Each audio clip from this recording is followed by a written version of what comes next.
ఈ పునర్నవ అనే పేరు ఎలా వచ్చిందో తెలుసా దానికి? పునర్నవ, నవ అంటే క్రొత్తది, పునర్ అంటే మరలా, పునర్నవ అంటే మరలా క్రొత్తదగుట.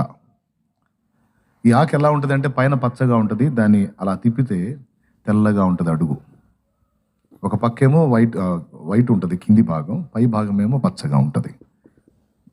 మన సమాజాల్లో చాలా దొరుకుతుంది అది. దాన్ని తెచ్చుకొని పప్పులో కూడా పెట్టుకొని తింటారు, తెలుసా మీకు? మరి వెనకటోళ్ళు అంత బాగా బతికారు, 90 ఏళ్ళు 100 ఏళ్ళు లెక్క లేకుండా బతికారంటే కారణం ఏంటో తెలుసా? బోల్డ్ అన్ని ఉన్నాయి. తిన్న తిండి ఏంటి వాళ్ళు? సామలు, ఊదలు, అరికెలు, కొర్రలు అంటూ కొర్రలు. ఏమండి, వాళ్ళు తిన్నాయి రైస్ తిన్నా కూడా ముడిగా తిన్నారు. ఇప్పుడు బాగా తెల్లగా రుద్ది రుద్ది రుద్ది రుద్ది రుద్ది రుద్ది రుద్ది రుద్ది తిని పిల్లలకి షుగరే, పెద్దోళ్ళకి షుగరే. నేను చెప్తున్నా, నీకు షుగర్ ఉందా? టైప్ 1 అయినా టైప్ 2 అయినా షుగర్ ఉందా? నేను చెప్తున్నా, ముందు అర్జెంటుగా ఫుడ్ను మార్చేను. జొన్న, సజ్జ, రాగి, కొర్ర వీటిలోకి వెళ్ళు. ఒకవేళ నువ్వు అది అట్లాగా వండుకొని తినటం నీ వల్ల కాకపోతే ఇడ్లీలాగేసుకో, పిండి పట్టించి అట్టులాగేసుకో. నేను చెప్పింది చేయి, నువ్వు చూసుకో. నీ బాడీకి కావాల్సిన ప్రోటీన్స్ అన్నీ అందుతాయి, విటమిన్స్ అందుతాయి. ఇంకా చెప్పాలంటే మన డిఎన్ఏలో కూడా, మన పితరుల డిఎన్ఏలో, మన పితరుల అలవాట్లు కూడా మన డిఎన్ఏలో డిజైన్ చేయబడి ఉంటాయి. వాళ్ళు ఏం తిన్నారు, వాళ్ళ బాడీస్ నుంచి మన బాడీస్ వచ్చాయి. వాళ్ళదే కదా మన డిఎన్ఏ. ఓకే, అందులో ఏం డిజైన్ చేయబడి ఉంటుంది? జొన్న, సజ్జ, రాగి, కొర్ర ఇవి వాళ్ళు తినున్నారు కనుక ఆ పదార్థం మనం తీసుకున్నప్పుడు మన బాడీ సపోర్ట్ చేసింది. నాకు పడదు అంటారు. ఎందుకు పడదు? అది నీ ఫీలింగు. నోరు మూసుకొని చెప్పింది చెయ్యి. దేవునికి స్తోత్రం. అసలు నీ డిఎన్ఏ డిజైనింగ్లో ఆ ఫుడ్ ఉంది. పడదేంది? పడిద్ది, పడాలి. టైప్ 1 అయినా టైప్ 2 అయినా ఫస్ట్ ఆహారపు అలవాటు మార్చండి. వాళ్ళు ఆహారం అలా తీసుకున్నారు.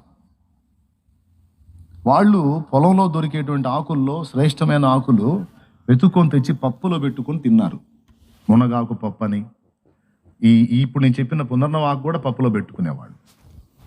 అలాగే మెంతికూర పప్పు అని, తోటకూర పప్పు అని, గోంగూర పప్పు అని. గోంగూరలో ఐరన్ ఉంటుంది. మెంతికూర, మెంతులు ఎంత చేదు ఉంటాయి, మెంతికూర కూడా చేదు ఉంటుంది, కానీ పప్పులో పెట్టి పెద్ద టేస్ట్ ఉంటుంది.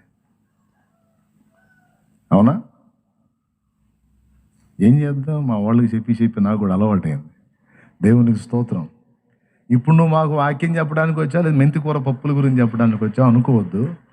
ఎంత సందర్భం వచ్చింది, మరి హెల్త్ రిపోర్ట్ కూడా ఇస్తున్నాను నేను, మీకు ఉపయోగపడేది తీసుకోండి.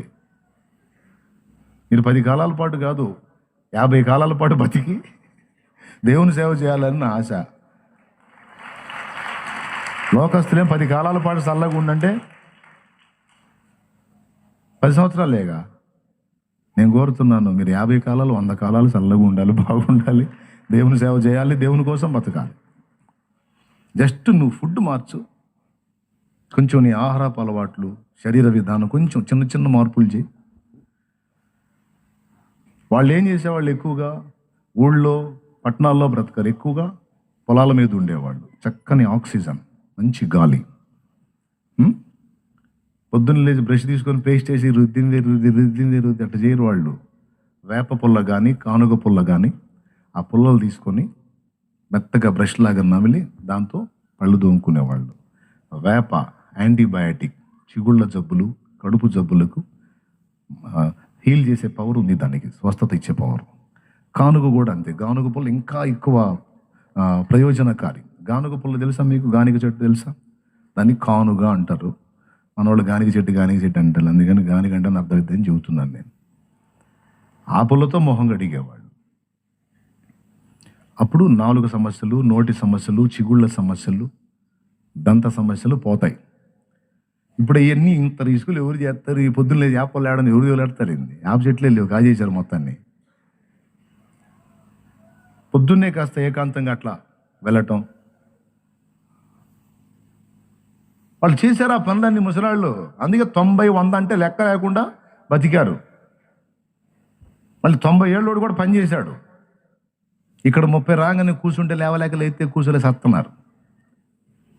70 ఏళ్ళ ముసలమ్మ కూడా బట్టలు తీసుకొని పెద్ద పెద్ద దుప్పట్లు మడతేసి బండకేసి బాగుతుంటే పెళ్ళా పెళ్ళా సౌండ్ వస్తుంది బజార్ మొత్తం. ఇప్పుడేమో కానీ 20 లేవు. మరి బట్టలు పిండలేకపోతున్నాయి, చేతులే చచ్చిపడిపోతున్నాయి.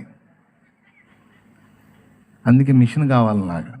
ఏడాడు దరిద్రం తీసుకెళ్ళి ఆ డబ్బాలు వేయటం, స్విచ్ నొక్కటం, అదే గిరా గిరా గిరా తిప్పిద్ది, సగం పోయిద్ది, సగం పోదు, అట్నే ఇస్త్రీ కొట్టి ఇస్తారు వేసుకొని. ఆయన చిన్నులపై గర్భాలు ఒలుచుకొని అవంతా నోటు వేసుకొని నవిలేవాళ్ళు.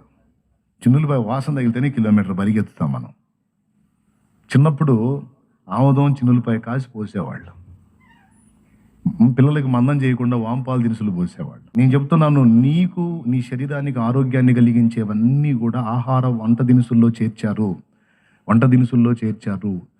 రక్తములో కొలెస్ట్రాల్ స్థాయిని తగ్గించే శక్తి చిన్న ఉల్లిలో ఉంది. ఎల్లిపాయలు,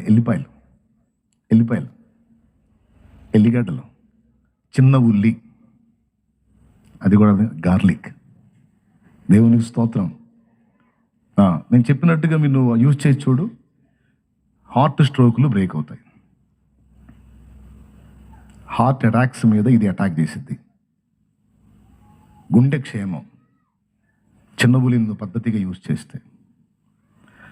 ఇవన్నీ చెబితే మళ్ళీ వైద్య శాస్త్రం అంతా మీకు వివరించాల్సి వచ్చింది, కానీ ఉపయోగపడతాయి. జీర్ణ సంబంధిత సమస్యలు లేకుండా ధనియాలు, జీలకర్ర చక్కగా ఉపయోగపడతాయి. అన్నీ అందులోనే ఉన్నాయి. అల్లం ఒకదానికి ఉపయోగపడిద్ది, చింతపండు ఒకదానికి ఉపయోగపడిద్ది. మనకు అవసరమైన పదార్థాలన్నీ వంటగదిలో చేర్చారు వాళ్ళు. అదే నీకు చాలా వరకు వాటి వల్లనే నీకు హీల్ అయిపోతుంది. కానీ అసలు అవి పట్టించుకోరుగా. ఏ చిన్న బలహీనత కళ్ళు తిరిగి లో బీపీ వచ్చి కళ్ళు తిరిగినా సరే ఆసుపత్రికి పోతారు. మొన్న ఒక తమ్ముడు చెప్తున్నాడు, లో బీపీ సమస్య అన్నా కళ్ళు తిరుగుతూ నేను ఆసుపత్రికి తీసుకెళ్ళాను, ఆ పిల్ల కొంచెం అబ్నార్మల్గా అనిపించింది, తీసుకెళ్తే 2 లక్షలు బిల్లు వేసారు. 2 లక్షలు అన్ని రిపోర్ట్స్ రాసి 2 లక్షలు తీసి ఇంటికి పంపించారంట. ఇట్లా చేశారన్నాడు. నేను అప్పుడు దాని దగ్గర పిలిచి చెప్పాను, ఎప్పుడు వస్తుందో నీకు అంటే టెన్షన్ వచ్చినప్పుడు వస్తున్నాను. టెన్షన్ వచ్చినప్పుడు నాకు కూడా వచ్చేది విచ్చిదాన, అది లో బీపీ వచ్చినప్పుడు చిన్న చిన్న చిట్కాలు. ఈ చిటికిన వేళ్ళు ఉన్నాయా, అపస్మారక స్థితిలోకి వెళుతున్న వాళ్ళకి ఈ చిటికిన వేళ్ళు ఉన్నాయి చూడండి. ఈ చిటికిన వేళ్ళ దగ్గర ఈ బొటన వేలు గోటితో అట్లా కాసేపు ప్రెస్ చేస్తే వెంటనే బ్రెయిన్ కంట్రోల్లోకి వచ్చేస్తుంది. ఈ 2 చిటికిన వేళ్ళు, ఈ చిటికిన వేళ్ళు పొట్ట ఉంది కదా, ఇక్కడ ప్రెస్ చేయాల. కాసేపు 2 చిటికినలు పట్టుకొని అట్లా కాసేపు ప్రెస్ చేస్తే ఆటోమేటిక్గా లైన్లోకి వచ్చేస్తాయి. లేదు, అరకాళ్ళు అరచేతులు రుద్దండి, క్షణాల్లో లైన్లోకి వచ్చేస్తారు. లో బీపీ సమస్య ఉన్నోళ్ళు, లో బీపీ అసలు సమస్య కాదు, నిర్లక్ష్యం చేస్తే ఊపిరి పోయే అవకాశం కూడా ఉంటుంది దానికి. ఎందుకంటే పల్స్ పడిపోతుంది, ఆక్సిజన్ అందదు, చెమటలు పట్టేస్తుంది, నీరసం అయిపోతుంది, అంటే కానీ శ్వాస అందదు. ఏమండి, సింపుల్, వెంటనే లైన్లోకి వచ్చేస్తారు. కొద్దిగా మజ్జిగలో అంత ఉప్పేసి ఇవ్వండి, మీరు తాగితే లైన్లోకి వచ్చేస్తారు. అట్లాగా చిన్న చిన్న పరిష్కారాలు, పెద్ద సమస్యలు కూడా చిన్న పరిష్కారాలు. చిన్నపిల్ల చేష్టాలు అంటారు, అవి వచ్చిన వాళ్ళు కూడా ఈ చిటికిన వేలు ప్రెస్ చేయటం వల్ల వాళ్ళు లైన్లోకి వచ్చేస్తారని వైద్యులు చెప్పగా నేను విన్నాను. అనుభవజ్ఞులు, దాదాపు 60 ఏళ్ళు ప్రాక్టీస్ ఉన్న వాళ్ళు చెప్పినటువంటి విషయాలు విన్నాను. నేను అడగాలండి, పెద్దవాళ్ళని అడిగి తెలుసుకోవాలి. ఎట్లా దీనికి విరుగుడేంది, వైద్యులు ఎవరన్నా నాకు పరిచయస్తులు ఉంటే నాకున్న డౌట్లన్నీ వాళ్ళని అడుగుతా.